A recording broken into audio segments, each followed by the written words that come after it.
हम अपना कदम पीछे ना हटाए। अरे बाबू, हमरा के माता रानी पे पूरा विश्वास है कि माता रानी हमरा के निर्दोष जरूर साबित करी है। एगो निर्दोष का साथ जरूर दी है, जरूर दी है।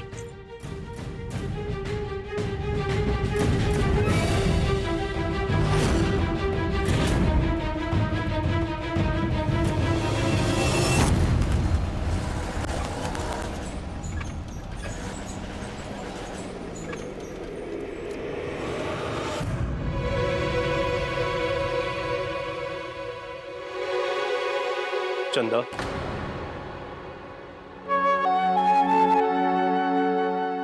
चंदा तू पगला गए लोग का?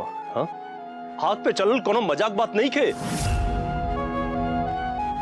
हम तो के पुलिस स्टेशन में यही से ना बोलनी, कैसे कैसे ओहिजा दो चार लोग रहेलन।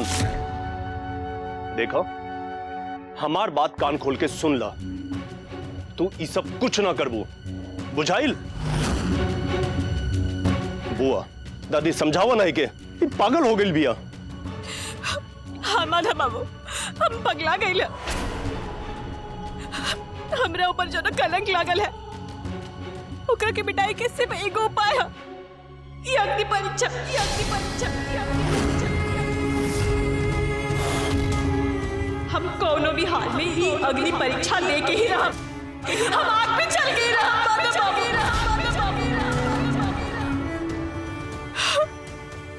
और माता बाबू, रउआ के हमार कसम है कि अगर रउआ हमरा के रोके की कोशिश करी तो। चंदा, ये फिल्मी सीन नहीं के, फिल्मी डायलॉग मत बोला। मालूम हिम्मत कितना रिस्क का, तो जान भी जा सकेला। जानत है माता बाबू, हम सब जानत है, लेकिन ये ठीक है ना, हर दिन ऐसे दिल के मरने से अच्छा है कि हम एक ही मंजिल के भसम हो जाए। ना चंदा, तू पगला गई लोग का, ये आत्महत्या।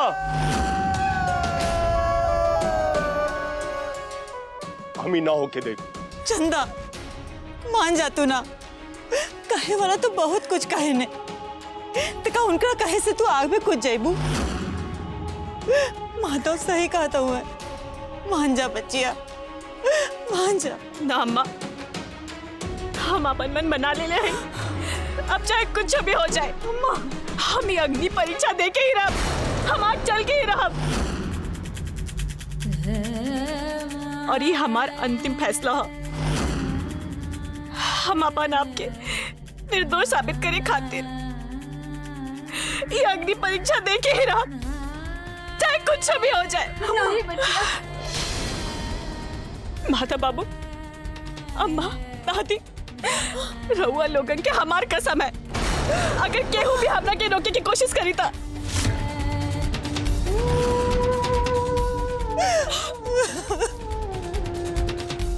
हम विनती करत है कि अब रउआ लोग हमरा के कुछ देर के लिए अकेले छोड़ दी, अकेले छोड़ दी। चंदा, चंदा, चंदा।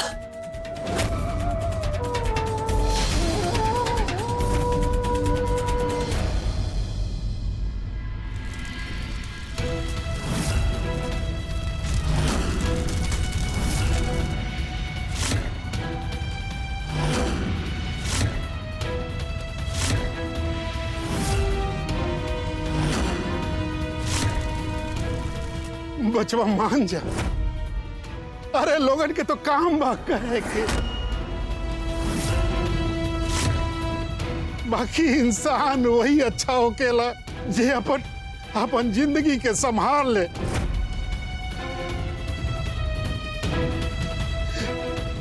मान जा चंदा, मत जा, तो ये ठीक नहीं के करत हूँ। ना बाबूजी, हमारे जीवन के खातिर ये ठीक है। हम चाहे कुछ भी हो जाए, हम अपन फैसला ना बदलब। चंदा, जिद न करा, बात मान ला। बच्चिया मान जा, मत जा, रुक जा बच्चिया, मत जा। चंदा मान ला ना। चंदा, ये सब का तू मानत काहे ने को तो कि कितना बार बोलने की अग्नि पे चलन काफी रिस्क का कुछ भी हो सकेला मान जा। माधव बाबू हम पहले भी कह चुका है कि कुछ भी हो जाए, लेकिन हम ये अग्नि परीक्षा दे के ही रहा। हम ये आग में चल के भस्म काहे ना हो जाए, लेकिन हम अपन कदम पीछे ना हटाए।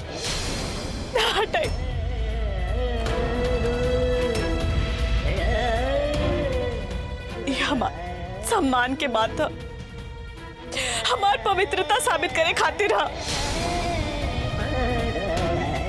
चाहे कुछ भी हो जाए, लेकिन हम अपन कदम पीछे ना हटाई। हम अपन पवित्रता साबित करके ही रहा।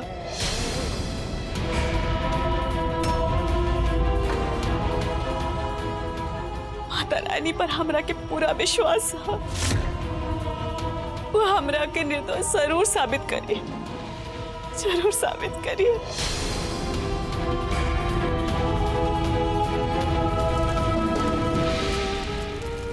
अच्छा ठीक बा, हम ना पुलिस स्टेशन जाती, राजेश के एजेंट लेके आवती। अगर राजेश अपना जुर्म कबूल कर ले तब तक अपन फैसला बदल लेबू ना। हा? बोला चंदा, बोला। अब तो मान जा बिटिया। हम अभी लेके आवती।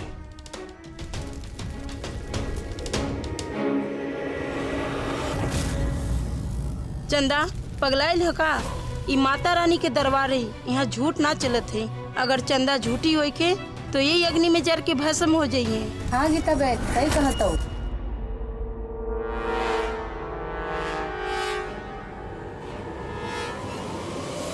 बेटी चला, तोहरा अग्नि परीक्षा के समय हो गइल बा।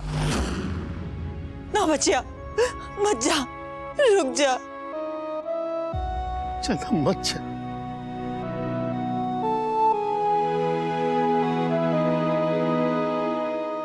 हम समझावा ना। मान जा हमार बचिया। चला बढ़िया भइल, चंदा खुदे मौत के मुंह में खुद के खोआ था। बड़ा आयल लो राजेश के थाना में बंद करे। ये लोग के पता नहीं क्या राजेश का चीज है। अरे ऐसे हमार बाबूजी हमार नाम राजेश निकन रख ले। हाँ ये हमार कुछ ना बिगाड़ पाई लो इंटरेस्ट लगा के।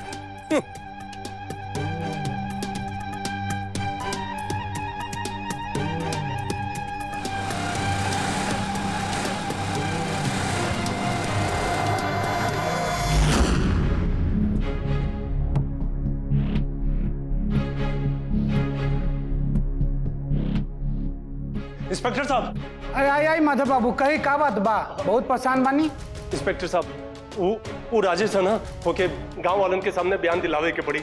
सॉरी माधव बाबू, हमरा राजेश के छोड़े के पड़ल है।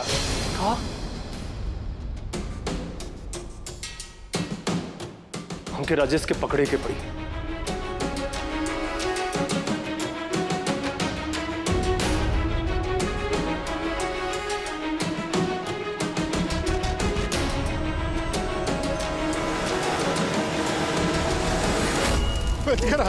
मत कर बचिया।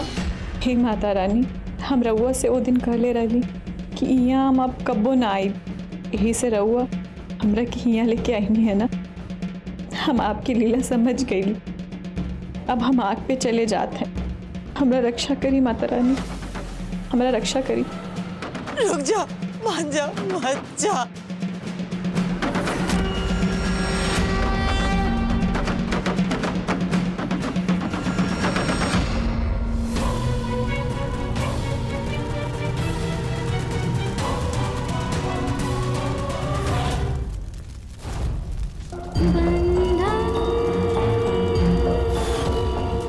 जय माता दी। जय माता दी। जय माता दी।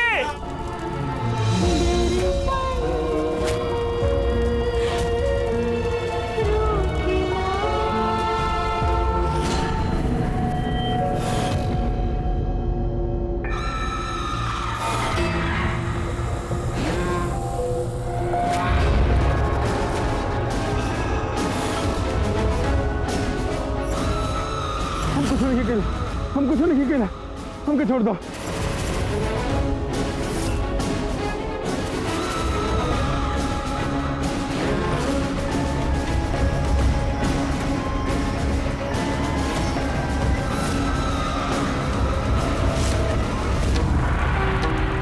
जय माता दी, जय माता दी, जय माता दी, जय माता दी, जय माता दी, जय माता दी।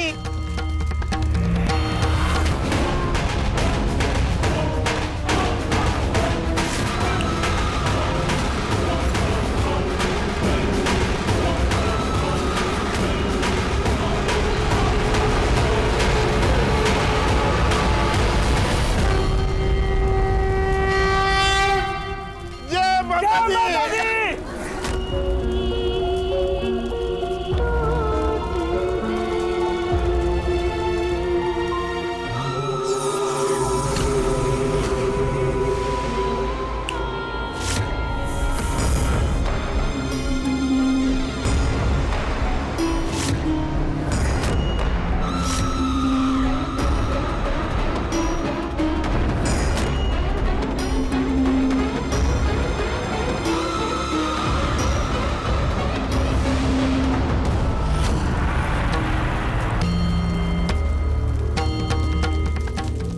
जय माता दी,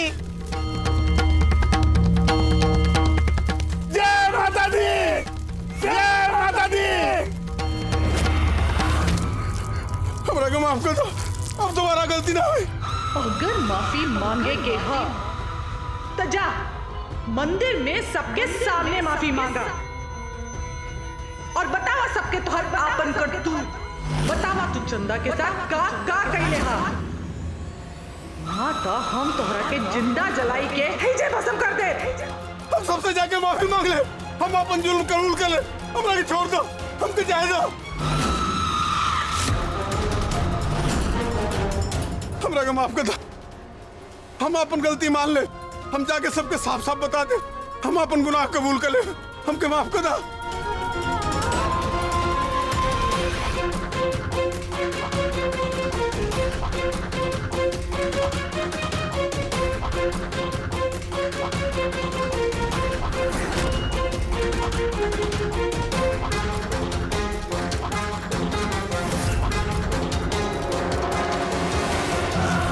जय माता दी, जय माता दी, जय माता दी, जय माता दी।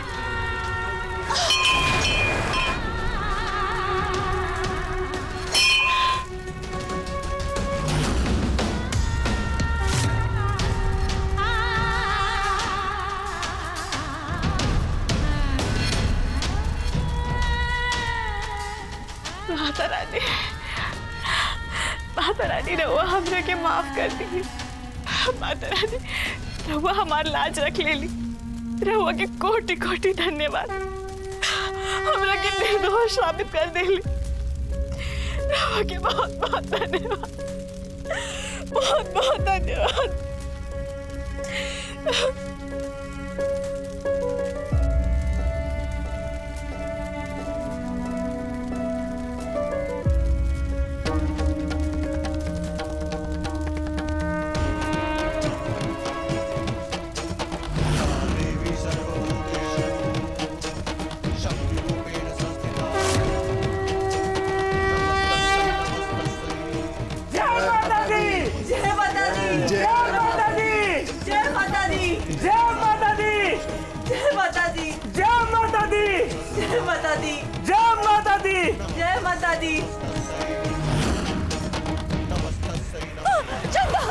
चंदा, चंदा ठीक हो ना बचिया? हाँ?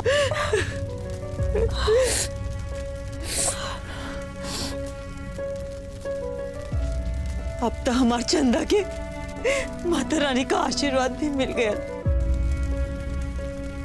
अब हमरा के केहू के सर्टिफिकेट के कोई जरूरत नहीं के। हमार चंदा पवित्र है, सीता मैया की तरह पवित्र।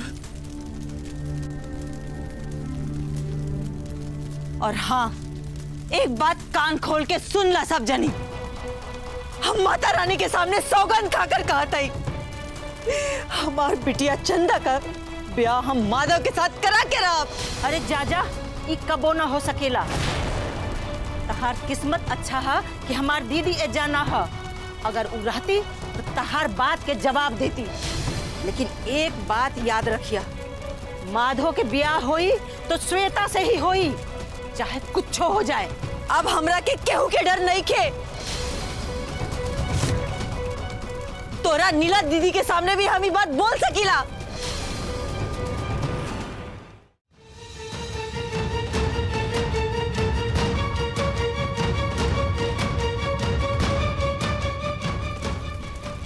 चंदा दीदी, हमरा के माफ कर दे।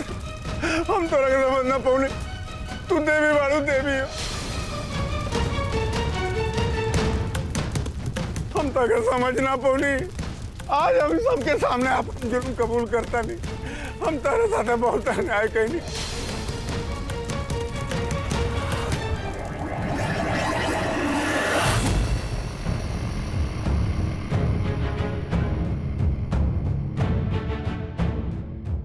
अरे चंदा, चंदा, चंदा, अरे सुनो तो। ए भाई जी,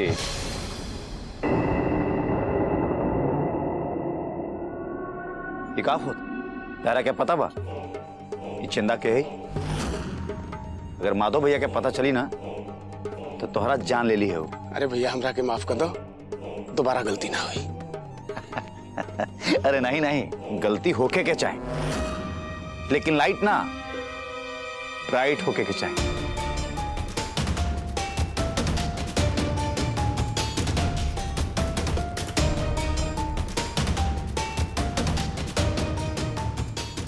लेकिन ये का है? ये एडवांस हा। काहे खातिर? जितना जल्दी हो सके चंदा के अपन वश में कर ला और ओकरा इतना बदनाम करता कि तोहरा से शादी के अलावा ओकरा पास और कोनो भी चारा ना बचे। काम होखला के बाद हमनी के तोहरा के माला माल कर दे। समझ गए नहीं, समझी कि काम हो जाए।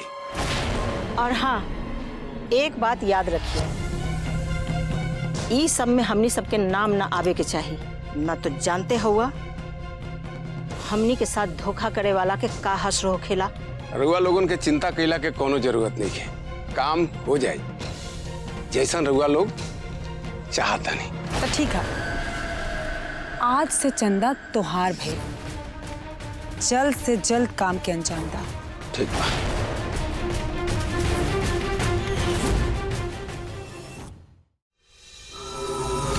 हमसे बहुत बड़ी गलती हो गई। हम तक बदनाम करे के कोशिश करने में हमरा के माफ करे। हमरा के माफ कर दो चंदा, हमरा के माफ कर दो।